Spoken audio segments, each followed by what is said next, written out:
আসসালামু আলাইকুম রহমতুল্লাহ। সুপ্রিয় দর্শক, আপনারা জানেন যে আমিরাজ আমার ডাক্তার শফিকুর রহমান তিনি সিলেটে অবস্থান করতেছেন তার নিজ এলাকায়।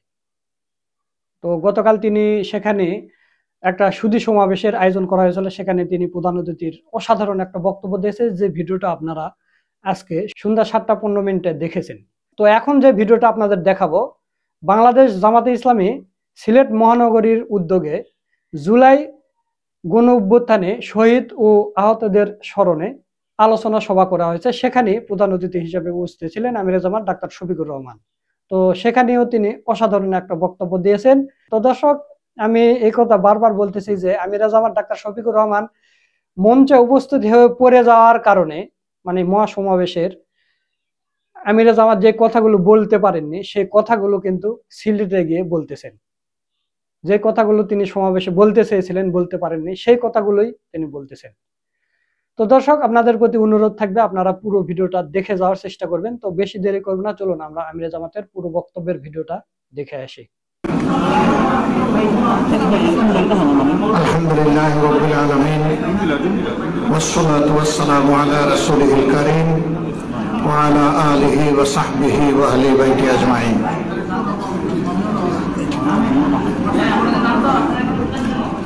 ঐতিহাসিক জুলাই বিপ্লবের স্মৃতিকে ধারণ করে মাসাদিক ব্যাপী ঘোষিত কর্মসূচির অংশ হিসাবে বাংলাদেশ জামাত ইসলামী সিলেট মহানগর শাখা জুলাইয়ের আন্দোলন সংগ্রামে যারা শহীদ হয়েছেন, শহীদ পরিবারের সম্মানিত গর্বিত সদস্যবৃন্দকে নিয়ে এবং লড়াই করতে গিয়ে যারা আহত হয়েছেন, অনেককে পঙ্গুত্ব বরণ করেছেন, তাদের সম্মানে আজকের এই আয়োজন। এই আয়োজনের সম্মানিত সভাপতি, মঞ্চে বসা কেন্দ্রীয়, আঞ্চলিক এবং স্থানীয় দায়িত্বশীল বৃন্দ, গর্বিত শহীদ পরিবারের সম্মানিত সদস্যবৃন্দ, আহত জুলাই যোদ্ধাবৃন্দ, সুধী মণ্ডলী এবং সাংবাদিক বন্ধুগণ,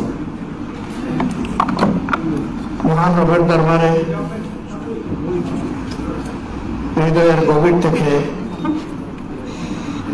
মাথা নিয়ে কৃতজ্ঞতা আদায় করছি, যিনি ফেসিবাদের জাতাকল থেকে জাতিকে গেল বৎসর একটি ইতিহাস সৃষ্টিকারী আন্দোলন, অভ্যুত্থান এবং বিপ্লবের মধ্য দিয়ে মুক্তি দিয়েছেন। আলহামদুলিল্লাহ। যাদের জীবন বিলিয়ে দেওয়া এবং জীবন বাজি রেখে লড়াই করার কারণে আমরা এই মুক্তি পেয়েছি, জাতি হিসাবে চিরদিন আমরা তাদের কাছে কৃতজ্ঞ থাকব। আপনারা লক্ষ্য করেছেন, জুলাই বিপ্লবের পরে 5ই আগস্ট রাতের বেলায় আমরা জাতিকে আহ্বান জানিয়েছিলাম, এই দেশ আমাদের, এদেশের জনগণ আমাদের, সুতরাং সবাই ধৈর্য ধরুন এবং শান্ত থাকুন। ব্যক্তিগত পর্যায়ে কেউ অবশ্যই প্রতিশোধ গ্রহণ করবেন না। যদি কেউ অপরাধী থাকে তার বিরুদ্ধে আইনের যথাযথ প্রক্রিয়া অনুসরণ করে আশ্রয় নেব আমরা, এবং তার বিচার বাংলার মাটিতে হতে হবে। আলহামদুলিল্লাহ, আফগানিস্তানে পরিবর্তন হয়েছে, তিউনিসিয়ায় হয়েছে, শ্রীলঙ্কায় হয়েছে, আমরা চোখের সামনে এই পরিবর্তনগুলো দেখেছি। পরিবর্তনের পরে ব্যাপক মেসাকার হয়, রক্তের বন্যা বয়ে যায়, সম্পদ ধ্বংস হয়, চতুর্দিকে বিশৃঙ্খলা দেখা দেয়। বাংলাদেশের জনগণ প্রমাণ করেছে সত্যিই তারা দেশপ্রেমিক জনগণ, তার কিছুই বলতে গেলে হয়নি। কিছু হলুদ মিডিয়া, বঙ্গরূপী কিছু দেশ, তারা এখানে অনেক কিছু আবিষ্কার করতে গিয়ে ব্যর্থ হয়ে মুখ থুবড়ে পড়েছে। হ্যাঁ, একেবারেই যে কিছু হয়নি তা আমরা বলিনি, কিন্তু যা হয়েছে তা আশঙ্কার তুলনায় কিছুই না। আর যেটা হয়েছে সেটা কোনো ধর্মীয় কারণে হয়নি, রাজনৈতিক দুর্বৃত্তদের উপর সব মানুষ সবর করতে পারে নাই, কেউ কেউ আক্রোশ মিটিয়েছে সামান্য, এরপরে এরা লজ্জিত হয়ে চুপ হয়ে গেছে, কিন্তু থেমে যায়নি। দফায় দফায় বিভিন্নভাবে তারা উৎপাত করে প্রিয় দেশটা যাতে দাঁড়াতে না পারে, কোমর সোজা করে উঠতে না পারে, জাতি যাতে সামনে এগুতে না পারে, যুবকদের প্রত্যাশা যাতে পূরণ না হয়, শিশুরা যাতে ভালো মানুষ হয়ে সুনাগরিক হয়ে আগামীর দক্ষ নাগরিক এবং নেতা হয়ে গড়ে উঠতে না পারে, এই জন্য এই সমাজটাকে দফায় দফায় তারা অস্থির করার চেষ্টা করেছে। এখনো তারা এটা জারি রেখেছে, কিন্তু আল্লাহ তাআলার বড়ই মেহেরবানি, প্রত্যেকটি দফায় ওদের মুখে চুনকালি পড়েছে, ওরা ব্যর্থ হয়েছে।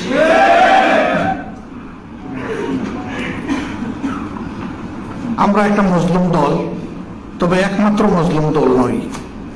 বাংলাদেশের সবগুলা বিরোধী দল মুসলিম ছিল, আলিম উলামা মুসলিম ছিলেন, সাংবাদিক বন্ধুরা মুসলিম ছিলেন, সুশীল সমাজের যারা ন্যায়পন্থী সত্য কথা বলতেন সেই সমস্ত মানুষ মুসলিম ছিলেন, এবং সত্যিকার অর্থে 18 কোটি মানুষই মুসলিম ছিল। এরা বিভিন্নভাবে মানুষের উপর জুলুম করেছে, খুন করেছে, গুম করেছে, মামলা হামলা করেছে, বাড়িঘর বুলডোজার দিয়ে ভেঙে দিয়েছে। বাংলাদেশ জামাতে ইসলামের সবগুলা কার্যালয় কার্যত সেলগালা করে রেখেছে, নিবন্ধন আমাদের কেড়ে নিয়েছে, প্রতীক আমাদের খেয়ে ফেলেছে, শেষ পর্যন্ত দিশাহারা হয়ে আমাদেরকে নিষিদ্ধ ঘোষণা করেছে। এটা আর কারো ব্যাপার হয় না, এগুলা শুধু আমাদের ব্যাপার। কিন্তু সেই আমরাই ডিসিশন নিলাম, আমরা এই দেশকে ভালোবাসি, আমাদের কোনো দাদার বাড়িও নাই, কোনো পিসির বাড়িও নাই, এই বাংলাদেশ আমাদের প্রিয় বাংলাদেশ, এবং দেশের বাইরে আমাদের কোনো বেগম পাড়াও নাই, তার প্রয়োজনও নাই।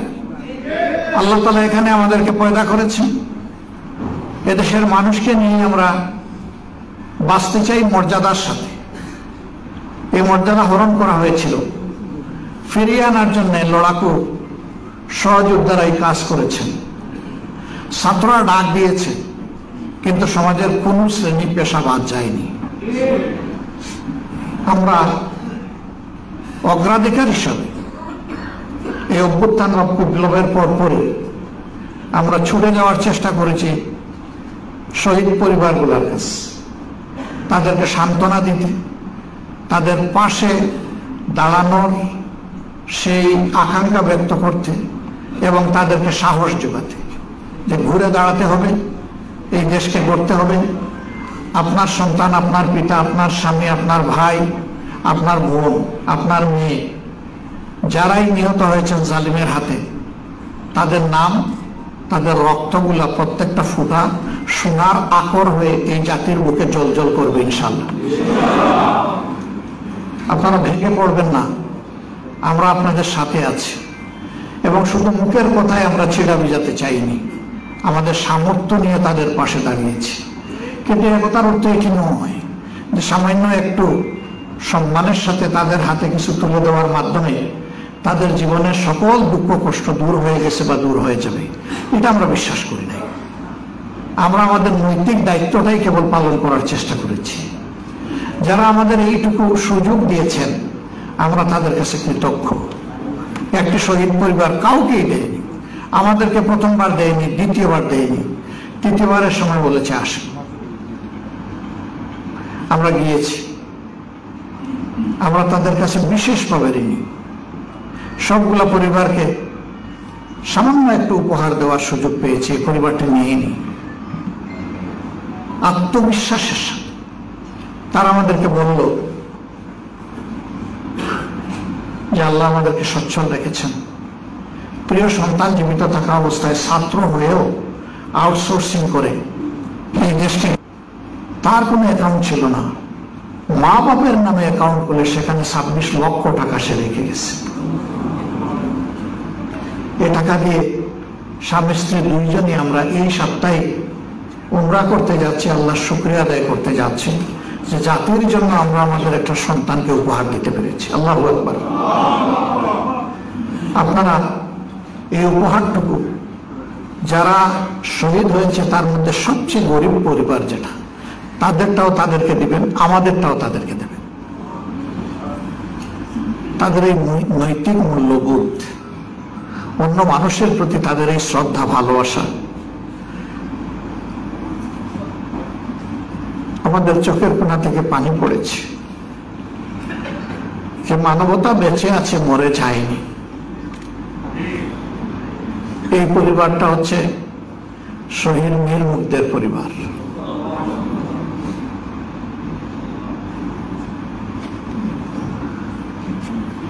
একটা একটা করে যখন শহীদ পরিবারের কাছে যেতে লাগলাম,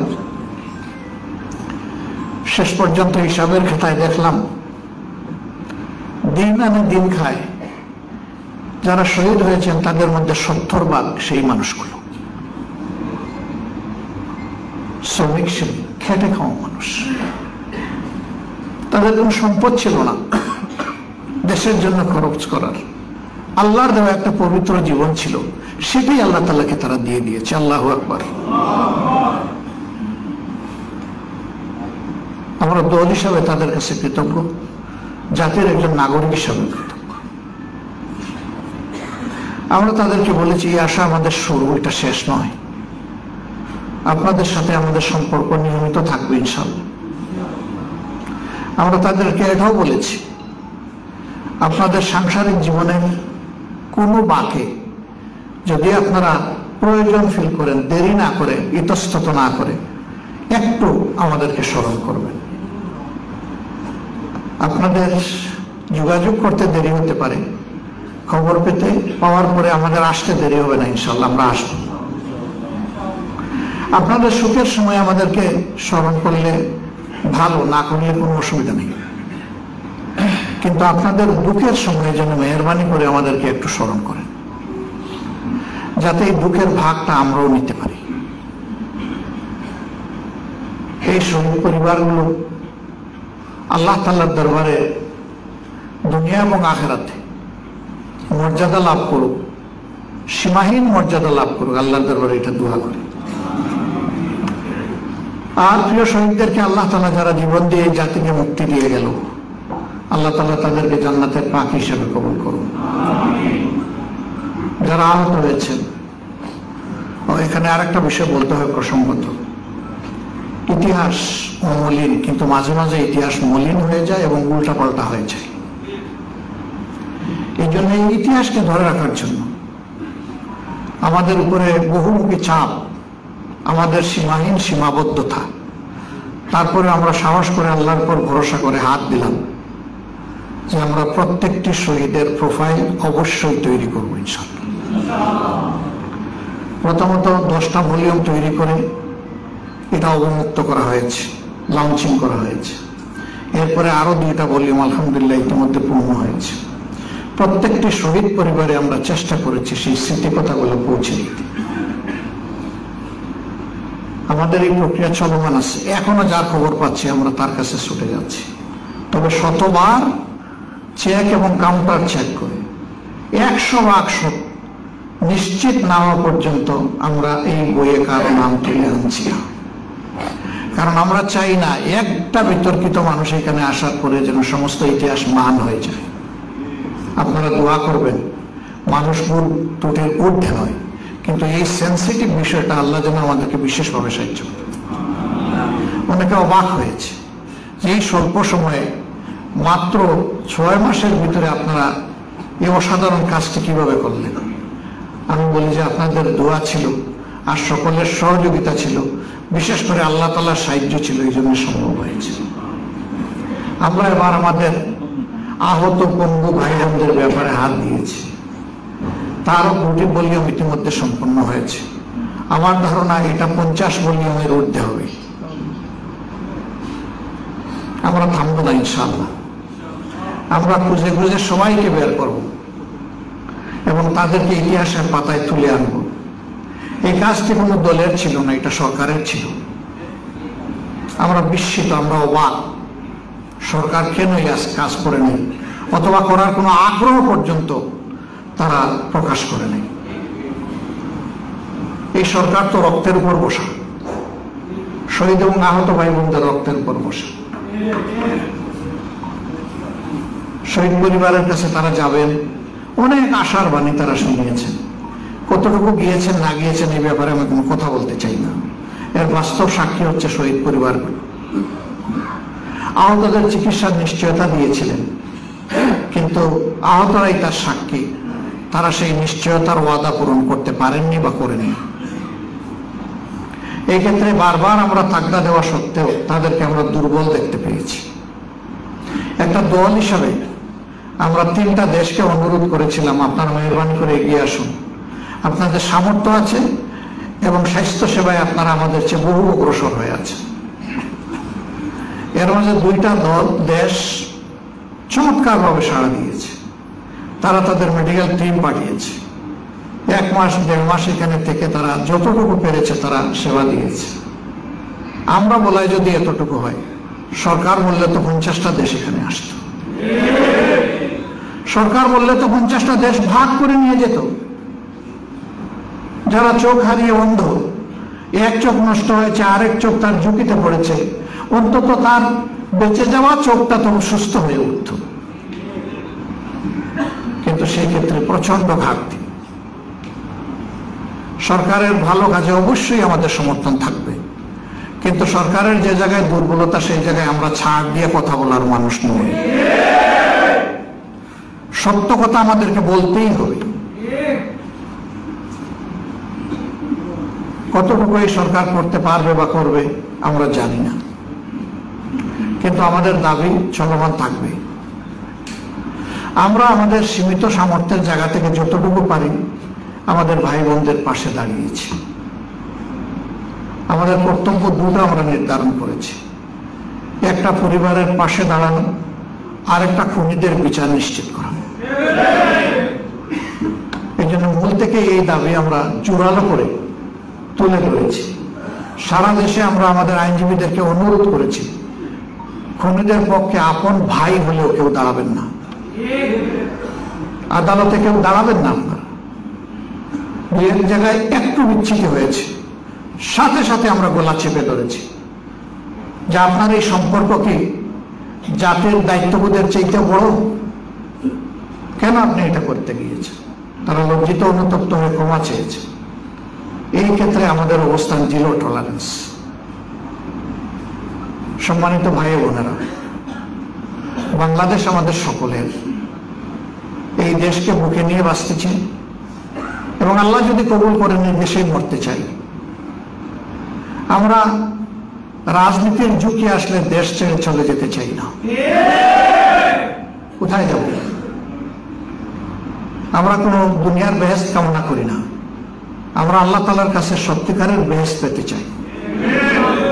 সুতরাং আমরা বিশ্বাস করি মৌত যদি আমাকে ঝাপটে ধরে, আল্লাহর যদি ফয়সালা হয়ে যায়, কোনো দেশ কোনো শক্তি আমাদেরকে রক্ষা করতে পারবে না। আর যদি আল্লাহ তাআলার প্রোটেকশন থাকে, হেফাজত থাকে, কোনো দেশ ব্যক্তির শক্তি আমাদের কোনো ক্ষতিও করতে পারবে না। এই বিশ্বাস, এই বুদের জায়গা থেকে আমরা 15.5 বছর বাংলাদেশের মাটি কামড়ে এখানে পড়েছিলাম, দেশ ছাড়িনি। আমাকে পার্সোনালি, আমার বন্ধু বান্ধব, সমবেতী, শুভাকাঙ্ক্ষী অনেকেই বলেছেন কৌশলের অংশ হিসাবে আপনি চলে আসেন, এখান থেকেও আপনি সাহায্য করতে পারবেন, নেতৃত্ব দিতে পারবেন। আমি বলেছি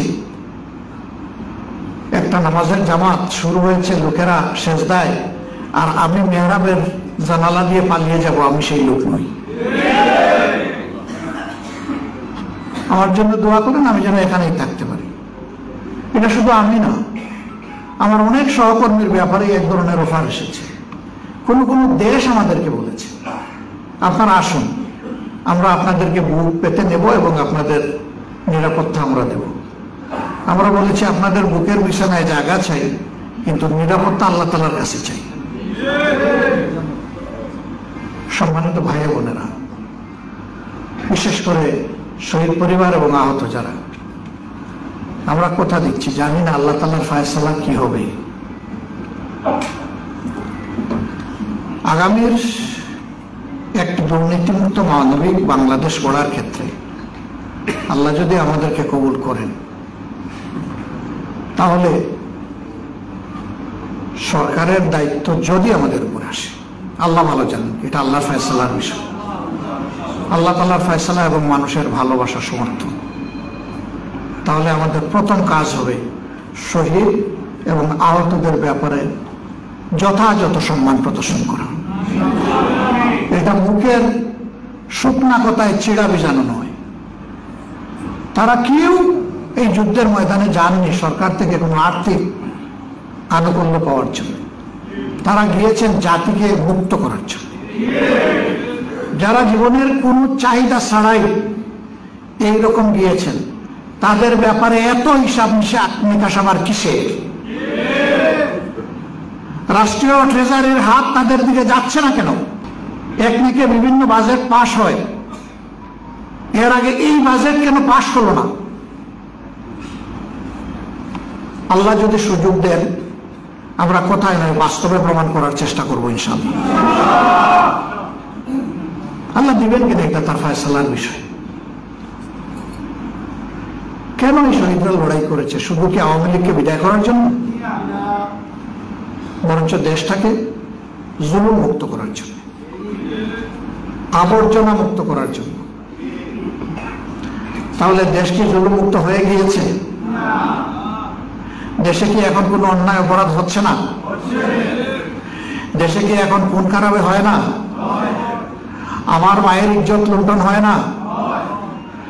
শিশুদের জীবন কি অনিরাপদ নয়? কর্মস্থলে শ্রমিকরা কি তাদের জীবনের এবং কর্মের নিশ্চয়তা পেয়েছে? পায় নাই।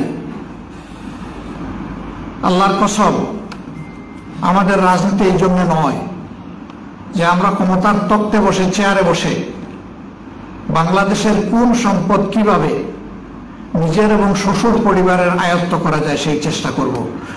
এই রাজনীতি আমরা করবো না ইনশাআল্লাহ। আমি আমার সহকর্মীদেরকে সাফ জানিয়ে দিয়েছি,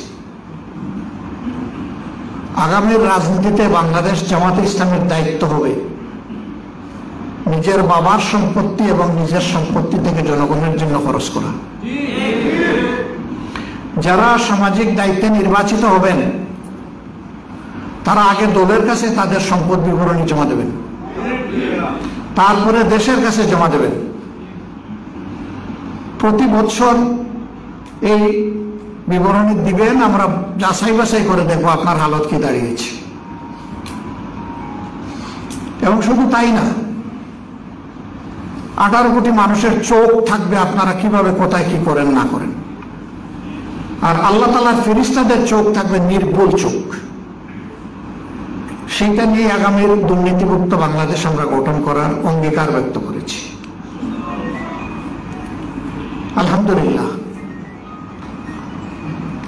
মানুষের সমাজে সংগঠনে কিছু অল্প ভুল থাকতেই পারে, আমরা ভুলের ঊর্ধ্বে নই, কিন্তু দুর্নীতি আমাদের সংস্কৃতি নয়, চাঁদাবাজি আমাদের সংস্কৃতি নয়, দখলদারি আমাদের সংস্কৃতি নয়, মানুষের ইজ্জতের উপর হাত দেওয়া আমাদের সংস্কৃতি নয়। যে দল তার কর্মীদেরকে এইভাবে গড়ে তুলতে পেরেছে, সেই দলের হাতে দেশ আসলে ইনশাল্লাহ দেশকেও গড়ে তুলতে পারবে। যে দল তার নিজের কর্মীদেরকে সামাল দিতে পারছে না বা পারবে না, সেই দলের হাতে বাংলাদেশের একজন মানুষের জীবনও নিরাপদ নয়। বিভিন্ন জায়গায় যখন যাই, সমাজের চরম অসঙ্গতি দেখতে পাই। আমাদের এই সিলেট শহর, সিলেটকে ধরে নেওয়া হয় যে বাংলাদেশের মধ্যে সামর্থ্যবান একটা এলাকা আর্থিক দিক থেকে, কিন্তু এখানে কি নিম্ন আয়ের মানুষ নাই? এখানে কি বস্তি নাই? এখানে কি আমাদের পরিচ্ছন্নতা কর্মীদের অস্বাস্থ্যকর পরিবেশ বসবাস করার সেই কুটিরগুলো নাই? এদের কথা কে ভাববে? এদেরকে স্বাভাবিক জীবনে ফিরিয়ে আনার চিন্তাটা কে করবে? এই চিন্তা তো করবে সরকার যারা পরিচালনা করবে তারা। কিন্তু কি দেখতে পাচ্ছি, এক একটা বস্তিতে একটা সন্তানের জন্ম হচ্ছে অপুষ্টিতে বোকা মায়ের পেট থেকে। দুনিয়া আসার পরে তার একটুখানি যদি স্বাস্থ্য পরিষেবার প্রয়োজন হয়, তার সামর্থ্য নাই, সে এটা নিতে পারে না। সরকারি হাসপাতালে গেলে মিনিমাম চাহিদা পূরণ করা হয় না, আবার সেখানেও বহু ধরনের অনিয়ম এবং কারসাজি আছে। অনাদরে, অবহেলায়, অযত্নে এবং অপুষ্টিতে যে সন্তান বেড়ে ওঠে, সেই সন্তানের বেঁচে থাকাই যেখানে চ্যালেঞ্জ, তার শিক্ষাটা দিবে কে? ফলে সে শিক্ষার আলো থেকে থাকে বঞ্চিত। একটা সময় অপরাধ জগতের ডন যারা, এদের কুনজর পড়ে এদের দিকে, তখন এদেরকে টানে, এদেরকে প্রথমে মাদক বহনকারী বানায়, তারপরে সেবনকারী বানায়, তারপরে বিক্রেতা বানায়, এরপরে জমি দখলকারী বানায়, এরপরে একটা সময় তার হাতে অস্ত্র তুলে দেয়। এই অনাদরে অবহেলায় বেড়ে ওঠা সন্তান যখন তাকায় দেখে ঘর থেকে বের হয়ে, ওরে বাবা, আমার মাথার উপর তো 17 তলা, তখন বলে যে আমার বাবার রক্ত চুষা ঘামের উপর তোমার এই বিল্ডিং, অতএব তুমি সমাজে কেমনে শান্তিতে থাকো আমি দেখে নেব। এদের মধ্যে ক্ষোভ এবং প্রতিশোধের আগুন জ্বলে ওঠে। আপনি এদেরকে অপরাধী বলে ঘৃণা করবেন, আপনার কোনো অধিকার নেই, কারণ তাকে ভালো মানুষ বানানোর যেহেতু আপনি কোনো দায়িত্ব নেননি, কাজেই আপনাকে আজকে এই দুঃখ কষ্ট, এই পরিণতি ভোগ করতেই হবে। তার মানে এটা নয় যে আমি অপরাধকে সমর্থন করছি, আমি বলছি যে অপরাধ কেন হয়। একটা দেশ এবং একটা সরকার যখন এইটুকু উপলব্ধি করবে, তখন আর কোনো মায়ের সন্তান অবহেলিত থাকবে না ইনশাআল্লাহ। এখানে আল্লাহ আমাদেরকে সুযোগ দিলে এখান থেকে আমাদের কাজ শুরু। সমাজকে আজকের যে শিশু, কাজকেই তো সে কিছু দিবে, তারা এখন থেকে ইনশাআল্লাহ ভালো মানুষ হিসাবে গড়ে ওঠার জন্য ন্যূনতম যে সাপোর্টটা দরকার সেটা দিতে হবে, দেওয়া হবে ইনশাআল্লাহ। চা বাগানের শ্রমিক, সিলেট তো চা বাগান সমৃদ্ধ এলাকা, আমি তাদের সাথে বসেছি। এদের আসলে মুখের দিকে তাকানোই যায় না, এরা কি মানুষ নয়? তাদেরকে সম্মানজনকভাবে বেঁচে থাকার কোনো অধিকার নেই? অবশ্যই আছে, কিন্তু যখন তারা তাদের ন্যায্য দাবিতে কোনো কিছু করে বলে, আন্দোলন করে, সরকার তখন পুলিশ দিয়ে সাহায্য করে আর তাদেরকে মালিকের উপরে চাপায় দেয়। এরা কি মালিকের নাগরিক না এই দেশের নাগরিক? যদি দেশের নাগরিক হিসাবে সরকার আমার পিছনে টাকা পয়সা খরচ করে, তাহলে চা বাগানের শ্রমিক আমার ভাই এবং বোনের পিছনে টাকা পয়সা খরচ করবে না কেন? তাকে শুধু মালিকের দিকে ঠেলে দেওয়া হবে কেন? এইভাবে মালিকের দিকে ঠেলে দিলে তো তারও সেই সাম্রাজ্য ভেঙে পড়বে, সে তো সামাল দিতে পারবে না। আমাদের চা শিল্প এর জন্য এখন রুগ্ন শিল্পে পরিণত হয়েছে, অথচ স্বাধীনতা পূর্ব বাংলাদেশে এটি ছিল আমাদের প্রধান রপ্তানি পণ্য। আজকে কেন এই অবস্থা হলো? এই অবস্থা হয়েছে ওই সমস্ত যন্ত্রণাগুলো মিলে এবং দায় দায়িত্বহীন সরকারি অব্যবস্থাপনার কারণে। পৃষ্ঠপোষকতা নাই, ব্র্যান্ডিং এর কোনো চিন্তা নাই, এটাকে জাগিয়ে তোলার, সামনে এগিয়ে নেওয়ার কোনো চিন্তা নেই। সমাজের প্রত্যেকটা সেক্টর এইভাবে তছনছ হয়ে আছে।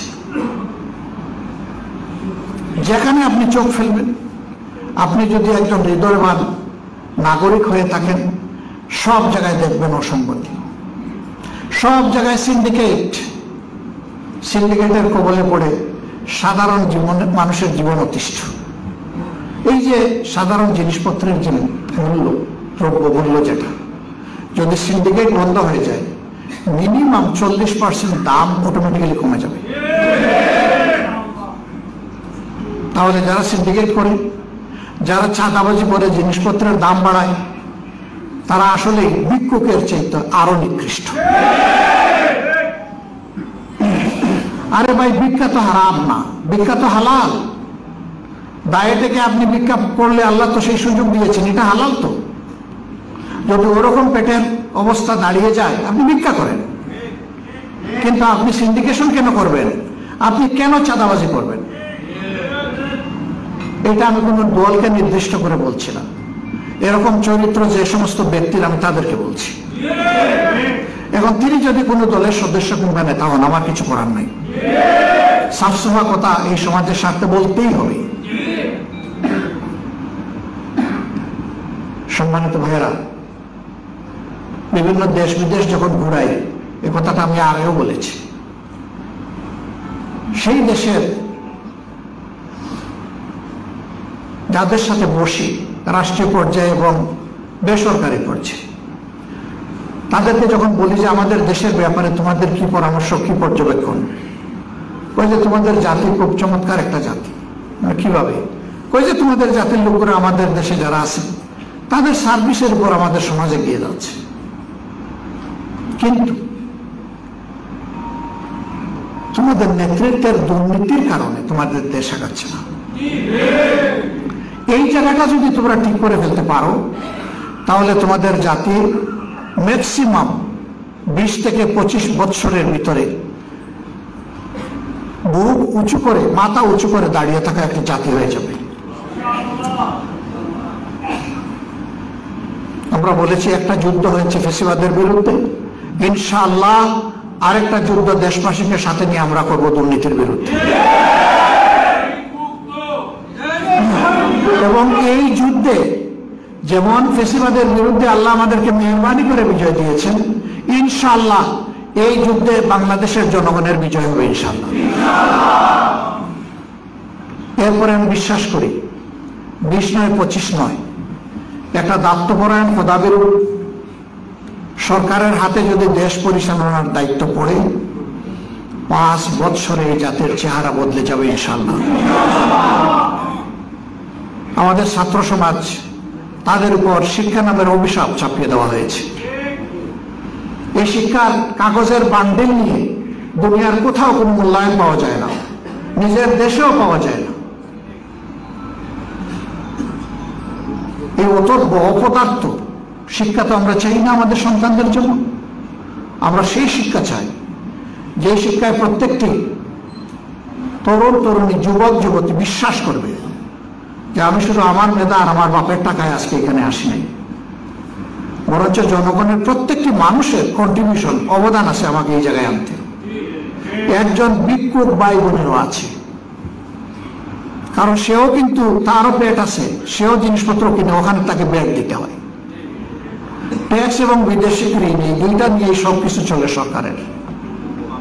যদি এই অনুভূতিটা একজন শিক্ষিত নাগরিকের মনে আসে যে আমার দায় আছে এ দেশের 18 কোটি মানুষের প্রতি, কারণ তারাই আজকে আমাকে বড় করেছে, পর্যায়ে এনেছে, তাহলে ঘুষের দিকে হাত যাবে না, ছাতার দিকে যাবে না, দুর্নীতির দিকে যাবে না, ইজ্জতের উপরে হাত পড়বে না। শিক্ষা প্রতিষ্ঠান পবিত্র অঙ্গন। বরিশাল বিশ্ববিদ্যালয়ের একটা খবর কালকে এসেছে মিডিয়া, আপনারা দেখেছেন। মানুষ কতটা পশুর স্তরে নামলে একটা শিক্ষিত মানুষ এরকম পর্যায়ে যেতে পারে, চিন্তা করেন। এটি হচ্ছে বাংলাদেশের চিত্র। আমরা কমিটেড। আল্লাহ তাআলা আবার দায়িত্ব দিলে আমরা যুব সমাজের বুকের ভিতরে নৈতিক শিক্ষা এবং দুনিয়ার সবচেয়ে উন্নত বৈষয়িক শিক্ষা ঢুকাবো ইনশাআল্লাহ। এরা প্রত্যেকে এক একজন দেশ গড়ার কারিগর হবে। সে দেশে থেকেই সার্ভিস দেব, আর দেশের পক্ষ থেকে বিদেশে গিয়ে সার্ভিস দেব। আমাদের 15 কোটি মানুষ প্রবাসী হিসেবে বিদেশে আছে। এর মধ্যে 1 কোটির মতো মানুষ তারা অদক্ষ শ্রমিক হিসাবে দেশ থেকে যায় এবং ওই অবস্থায় এখানে আছে। ইলপে খুবই অল্প আয় করে, তারা খেয়ে না খেয়ে দাঁতে কামড় দিয়ে বাঁচি এদেশের অর্থনীতিকে যেমন তাজা রেখেছে, পরিবারটাকেও তেমন লুক আফটার করে। এই লোকগুলার হাতকে যদি আমরা স্কিল হ্যান্ড করে একটু ওই যে দেশে যাচ্ছে সেই দেশের ভাষাটা যদি তার মুখে তুলে দিতে পারতাম, যদি কিছু বৃত্তিমূলক শিক্ষা, ভোকেশনাল ট্রেনিং তার হাতে তুলে দিতে পারতাম, তাহলে এখন সে যা রুজি করে তার চেয়ে 3 গুণ বেশি রুজি করত। এখন যে কষ্টে আছে এটা না থেকে সে শান্তিতে সেখানে রুজি করতে পারত। আলহামদুলিল্লাহ, এই বিষয়গুলোকে আমরা চিহ্নিত করে রাখছি। এখন আমাদের কিছু করার নাই। এখন যা করব এটি হবে জাস্ট সিম্বলিক। প্রতীকী হবে, কিন্তু এটা দিয়ে বড় ধরনের কিছু করা সম্ভব না। এটা সরকারের দায়িত্ব। আল্লাহ তাআলা যদি আমাদেরকে সেই দায়িত্বগুলো দেন, পালন করার সুযোগ দেন, আমরা ইনশাআল্লাহ আমাদের প্রত্যেকটা যুবক যুবতী, তরুণ তরুণীকে এদেশের দেশ গড়ার কারিগর হিসাবে তৈরি করব। পুরুষরা তো তাদের কাজ করবে, মা বোনেরাও করবে। তারা ইজ্জত পাবে এবং তারা নিরাপত্তা পাবে। এর ভিতর দিয়ে তারা তাদের দায়িত্ব পালন করবে। যাদের প্রয়োজন আছে, যাদের মেধা এবং প্রয়োজন অনুপাতে ইনশাআল্লাহ তারা ইজ্জত এবং নিরাপত্তার সাথে তারা কাজ করবেন, বসবাস করবেন। একটা জাতিকে যদি সমান্তরাল এইভাবে আমরা গড়ে তুলতে পারি, তাহলে জাতি আত্মনির্ভরশীল হয়, আত্মমর্যাদা বোধ সম্পন্ন হয়। বৈদেশিক সম্পর্কের ব্যাপারে আমাদের কথা একদম সাফ।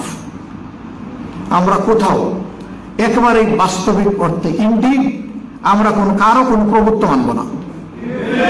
প্রভু আমাদের একজনই, আল্লাহ সুবহানাহু ওয়া তাআলা। এমনকি কারো বড় ভাইগিরিও আমরা মানব না। আমরা দেশ ছোট না বড়, ইট ইজ ইম্যাটেরিয়াল। এটি একটি স্বাধীন দেশ, 18 কোটি মানুষের দেশ। এই দেশ সমমর্যাদার ভিত্তিতে সবার সাথে সুসম্পর্ক গড়ে তুলবে ইনশাআল্লাহ। এখানে প্রতিবেশীরা অগ্রাধিকার পাবেন, কিন্তু কোন প্রতিবেশী যদি অব্যাহতভাবে আমাদের অধিকার হরণ করতে থাকেন, তাহলে এই দেশ একসাথে 18 কোটি মানুষ রুখে দাঁড়াবে। আমরা আমাদের অধিকার কারো কাছে বন্ধক রাখবো না, এবং আমাদের আভ্যন্তরীণ ব্যাপারে কেউ নাক গলাক এটাও আমরা চাইব না। আমরা মর্যাদার ভিত্তিতে তাদেরকেও মর্যাদা দিব, আমরাও মর্যাদা পেতে চাই। এই ভিত্তিতেই হবে আমাদের বাইলেটারাল এবং ইন্টারন্যাশনাল রিলেশনস ইনশাআল্লাহ। আমরা সেই মর্যাদার দেশটাই চেয়েছিলাম, কিন্তু 54 বছরে আমরা সেই পাটাতন তৈরি করতে পারি নাই, বীজতলা তৈরি করতে পারি নাই বলে কি পারবো না? ইনশাআল্লাহ আমাদেরকে পারতে হবে। একটা জায়গা থেকে স্টার্ট আপ করতে হবে, তারপরে ইনশাআল্লাহ আমরা ডেস্টিনেশনে পৌঁছে যাবো আল্লাহ চাই। এই জাতি পরিশ্রমী, আর এই জাতির 42% জনশক্তির বয়স হচ্ছে 35 বছরের নিচে। Very potential nation. বহু দেশে এখন 40%-এর উপরে হয়ে গেছে বৃদ্ধ মানুষের সংখ্যা। আমাদের সমাজে পটেনশিয়াল ম্যান পাওয়ার আছে, কেন আমরা পারবো না? ইনশাআল্লাহ পারবো। শুধু আমাদের চরিত্রের ক্রাইসিসটা যদি আমরা দূর করতে পারি, তাহলে আমরা একটা আলোকিত দেশ এবং জাতি করতে পারবো ইনশাআল্লাহ। সম্মানিত ভাইয়েরা, আপনারা দোয়া করবেন জামাত ইসলামের জন্য। আমি সেদিন বক্তৃতা দিতে গিয়ে 2বার জ্ঞান হারিয়েছি। প্রথমবার হারানোর পরে, দ্বিতীয়বার জ্ঞান ফিরে পাওয়ার পরে আমি চিন্তা করেছি যে আমার উপর যে দায়িত্ব, আমি জাতিকে এটা সমঝাবো, কথা আমি বলবো, আল্লাহ যেন আমাকে তৌফিক দেন। দ্বিতীয়বার চেষ্টা করলাম, আবার পড়ে গেলাম, চোখ অন্ধকার হয়ে আসে, মাথা ঘুরতে থাকে। এরপরে যখন আমি বসলাম, তখন আমার সহকর্মীরা বারবার আমাকে অনুরোধ করেছেন, আপনি আর কথা বলবেন না। আমি বলেছিলাম, আল্লাহ যতক্ষণ আমাকে জীবিত রাখবেন, কথা আমাকে বলতেই হবে ইনশাআল্লাহ।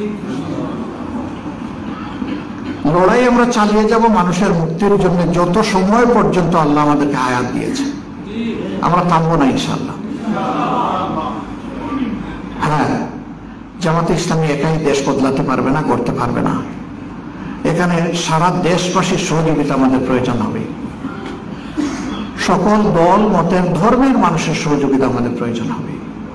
আমরা মানুষকে মানুষ হিসাবে দেখার পক্ষে, সম্মান দিয়ে দেখার পক্ষে, সকল মানুষের প্রতি ভালোবাসা অন্তরে ধারণ করার পক্ষে। আমরা নিজেদের অবস্থান থেকে দায়িত্বহীনভাবে সমাজের সকল শ্রেণী পেশার মানুষকে এই মেসেজ, এই বার্তা দিতে চাই। সততা, স্বচ্ছতা, দেশপ্রেমের পথে আমরা চলব, অবিরত খরস্রোতা নদী হয়ে ইনশাআল্লাহ। কিন্তু এর বিপরীত দ্বারায় যারা চলবেন, তাদের নদীর স্রোত যত প্রবল হোক, ইনশাআল্লাহ আল্লাহ তাআলার শক্তি নিয়ে আমরা তা থামিয়ে দেব, ওইটা চলতে দেব না। আগামী নির্বাচন এই জাতির প্রত্যাশা, তিনটি নির্বাচনে মানুষ তাদের অধিকার প্রয়োগ করতে পারেনি এবং মনের মতো দল কিংবা ব্যক্তিকে তারা বাছাই করে নিতে পারেনি। আমরা আশা করি আগামী বছরের প্রথমাংশে এই নির্বাচনটা অনুষ্ঠিত হবে এবং হওয়া উচিত। এর সাথে আমরা এটাও বলেছি যে যদি প্রয়োজনীয় বেসিক সংস্কারগুলো করা না হয় আর যদি আগের মতোই নির্বাচন হয়, এই নির্বাচন জাতির জন্য আরেকটা দুঃখ এবং বেদনার কারণ হবে। আমরা এটা দেখতেও চাই না, আমরা এটা হতে দিতেও পারি না। এই জন্য প্রয়োজনীয় সংস্কার আর অপরাধীদের বিচার। আমরা জানি সব বিচার এই সময়ের ভিতরে শেষ হওয়া সম্ভব নয়, কিন্তু বিচারের ক্ষেত্রে আমরা সরকার এবং বিচার বিভাগের আন্তরিকতাটা দেখতে চাই। আমরা দৃশ্যমান কিছু দেখতে চাই। বই চারটা হলেও শীর্ষ অপরাধীদের শাস্তির ব্যাপারটা আমরা দেখতে চাই। এরপরে এই ধারা চলমান থাকবে। যারা পরবর্তী পর্যায়ে দেশের শাসন ক্ষমতায় আসবেন তাদের নৈতিক দায়িত্ব হবে এই বিচারকে চালিয়ে নেওয়া এবং এটাকে সমাপ্তির দিকে নেওয়া। যদি কেউ ধানাই বানাই করেন, মনে রাখবেন যুবকরা রাস্তা চিনে ফেলেছে। আগামীতে আমি করি আর আপনি করেন, ধানাই বানাই করলে এই যুবকরা আপনাকে আমাকে ছাড় দেবে না। যুবকরা মনে করতে পারে যে আপনি তো একটা বয়সে এসে গেছেন, আমাদের উপরে সব দিয়ে দিলেন, লড়াই কি আমরাই শুধু করব? না না, আমি সবসময় যুবক ভাইদেরকে বলি আমি আসলেই তোমাদের ভাই এবং সহযোদ্ধা, তোমাদের সাথেই আছি ইনশাআল্লাহ। এবং সেই লড়াই আমি পিছনের কাতারে আস্তে আস্তে হাঁটবো না, তোমাদের হাতে হাত ধরে ইনশাআল্লাহ সামনেই থাকবো আল্লাহ শুনে। এটা শুধু আমার অবস্থান নয়, এটা আমাদের দলের অবস্থান। সম্মানিত ভাইরা, দেশের যুব সমাজ যখন জেগে থাকে এই জাতি হারিয়ে যায় না, এই জাতি পথ খুঁজে পায়, মুক্তির পথ। আমরা আমাদের যুব সমাজকে নিয়ে খুবই আশাবাদী। আমরা এই যুব সমাজকে অন্তরের মধ্যে ভালোবাসা এবং শ্রদ্ধায় ধারণ করি। শ্রদ্ধা এই কারণে, এই জাতির মুক্তির লড়াই আমরাও করেছি, কিন্তু ফিনিশিং আমাদের হাতে হয়নি, হয়েছে আল্লাহ তাআলার মেহেরবানিতে ওদের হাতে। অতএব তারা এই শ্রদ্ধা পাবে এই জাতির কাছ থেকে, এটা তার পাওনা, আমরা দিয়েই যাবো, এটা যে যাই মনে করুন। আমাদের কম বেশি কিছু অংশগ্রহণ তো ছিল, কি ছিল না ছিল মানুষই বলে, আমরা নিজের মুখে বলতে চাই না, কিন্তু আপনারা সাক্ষী, কখনো আমরা দাবি করি নাই যে এই আন্দোলনে আমাদের এই অবদান আছে। আমরা এই আন্দোলনের বুদ্ধিভিত্তিক অথবা কর্মগত মাস্টার মাইন্ড কখনো কি আমরা বলেছি? নেভার। আমরা বরঞ্চ এটাকে অস্বীকার করেছি যে যদি একজনকে দুইজনকে মাস্টার মাইন্ড বলেন তাহলে বাকিদেরকে তো আন্ডারমাইন্ড করা হবে। আমরা তো কাউকে আন্ডারমাইন্ড করতে চাই না, আমরা প্রত্যেক যোদ্ধাকেই সম্মান জানাতে চাই এবং কালেকটিভলি সকল যোদ্ধারাই হচ্ছেন আমাদের মাস্টার মাইন্ড, কোনো একক ব্যক্তি নন। ইনশাআল্লাহ আমাদের লড়াই চলবে, সাথে এই সাংবাদিক বন্ধুদেরকে আমরা পাবো আশা করি চলার পথে। আমাদের সব কথা সবার পছন্দ নাও হইতে পারে এবং সব কথা সঠিক নাও হইতে পারে। যদি বেঠিক কোনো কথা বলে ফেলি আপনারা দয়া করে আমাদেরকে বলবেন। সমাজের দুইটা সেকশন 4D ডাইমেনশনে দেখে। একটা রাজনীতিবিদ, তাদেরকে সমাজের সব দিকে চোখ রাখতে হয়, আর একটা সমাজের দর্পণ মিডিয়া, তাদেরকেও সব দিকে চোখ রাখতে হয়। এবং এই দুই ফোর্সের যখন যথাযথ প্রপার কম্বিনেশন হয়, সম্মিলন ঘটে, তখন একটা সমাজকে কেউ আর আটকে রাখতে পারে না, এটা দুর্বার গতিতে সামনের দিকে এগিয়ে যায়। এই জন্য আমাদের বড়ই প্রয়োজন এই বোঝাপড়ার জায়গাটার। ভালোকে বিকশিত করবেন, মন্দকে ধরে দেবেন। যাদের কপাল ভালো তারা সংশোধন করবে এখান থেকে শিক্ষা নিয়ে, যাদের কপাল খারাপ তারা আরো বেঁকে বসবে এবং ধ্বংস হবে। আমরা সৃষ্টির পথে আগাতে চাই, ধ্বংসের পথ থেকে আমরাও বাঁচি, জাতীয় বাঁচি, আল্লাহর কাছে সেই তৌফিক চাই। প্রিয় শহীদ পরিবার এবং আহত ভাইয়েরা বোনেরা, আপনারা আমাদেরকে ক্ষমা করে দেবেন।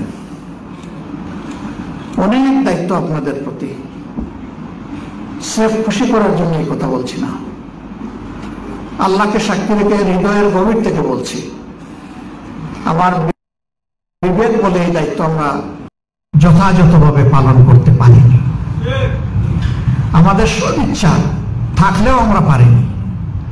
আমাদের এই সীমাবদ্ধতার কারণে আমরা যে পারলাম না, আমাদেরকে ক্ষমা করবেন।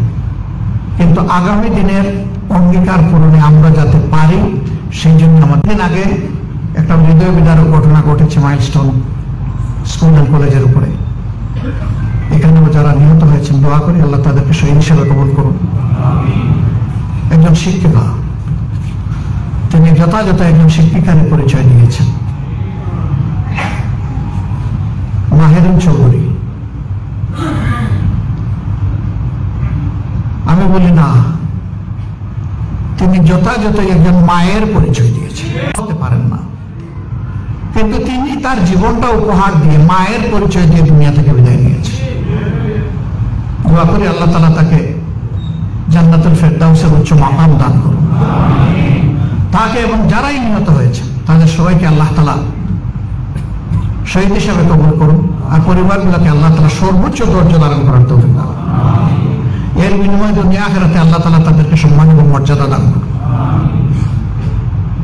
আর যারা আহত হয়ে কাতরাচ্ছে, আল্লাহ রাব্বুল আলামিন তাদেরকে সুস্থতা দান করুন।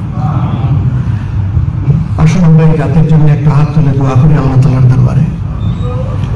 আল্লাহ যেন আমাদের প্রতি রহম করেন, আল্লাহ যেন এই দেশবাসীর উপর শান্তির ফয়সালা দান করেন, আল্লাহ যেন এই দেশকে আগামী দিনের যে কোনো ধরনের ঝুঁকি, চ্যালেঞ্জ এবং ধ্বংস হওয়ার হাত থেকে আল্লাহ যেন রক্ষা করেন।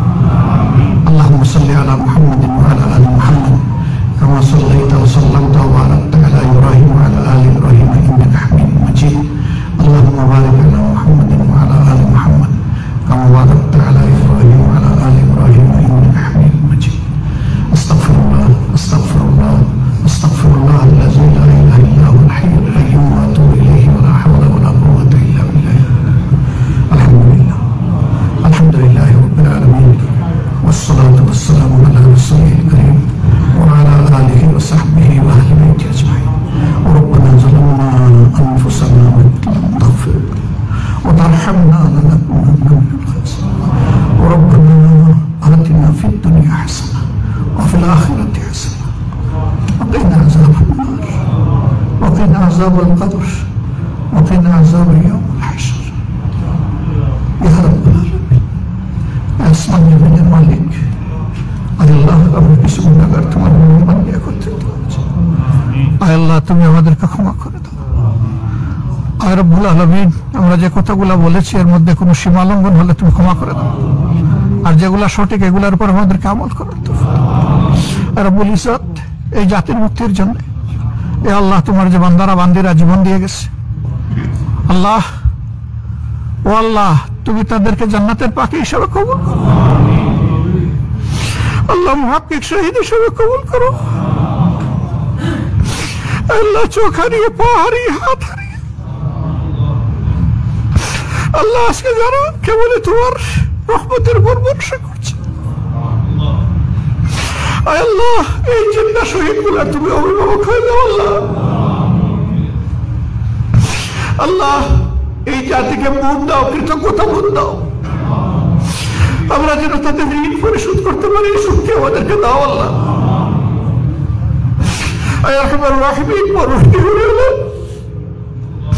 যে জাতির মধ্যে বীর সৃষ্টি হয় সেই জাতি বীরের জাতি হয়ে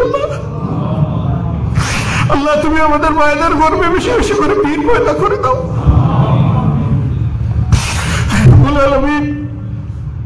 আমাদের স্মরণকালের ইতিহাসে 47, 52, 71, 24 বিভিন্ন ভাগে যারা জীবন দিয়েছেন জাতির জন্য, মানুষের মুক্তির জন্য, আল্লাহ সবগুলো মানুষকে তুমি ক্ষমা করে দাও। আল্লাহ আল্লাহ ইমান নিয়ে যারা দুনিয়া থেকে বিদায় নিয়েছেন, কমসে কম ইমান নিয়ে তাদের সবাই।